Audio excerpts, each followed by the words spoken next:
Is another reason why I'm visiting Czech and Poland. I visited Poland and Hungary as well, countries that have made the transition to democracy.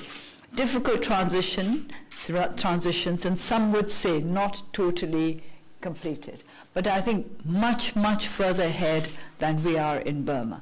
And we, of course, have to face much more complex problems because of our ethnic situation, because of the fact that our transition is not one which was negotiated between the democratic forces and the military regime.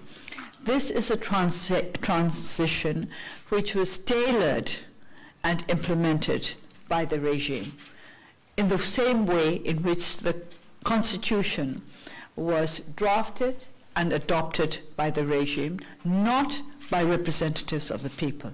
So our situation is a lot more difficult than yours was more than 20 years back. Although I'd like to say that we started out first 1 year in advance, but then we fell behind and you all sort of swept ahead.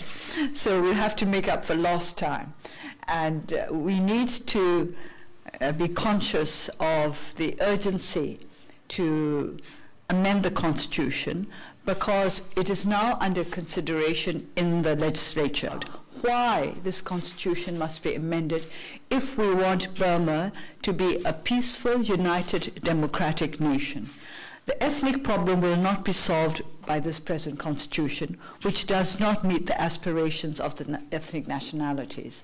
The democracy problem will not be solved by this Constitution. And amending this Constitution itself is so utterly undemocratic that I think it would be difficult for anybody to speak up for it. For example, to start the amendment going, you need more than 75% of the votes of the members of the legislature.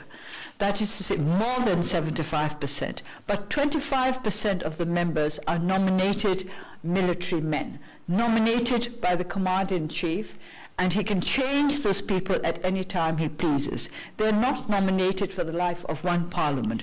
So in effect, the commander-in-chief alone can decide whether or not the Constitution can be amended.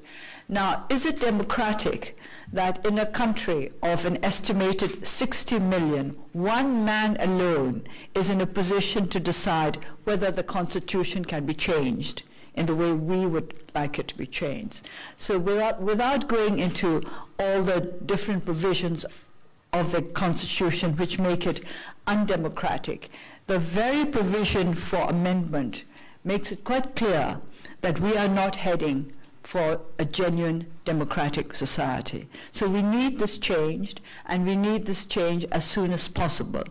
The Committee for the Reassessment of the Constitution will be filing its report by the end of this year.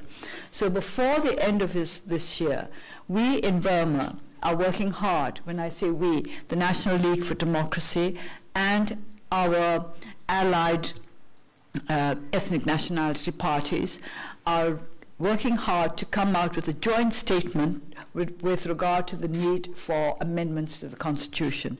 And we would like to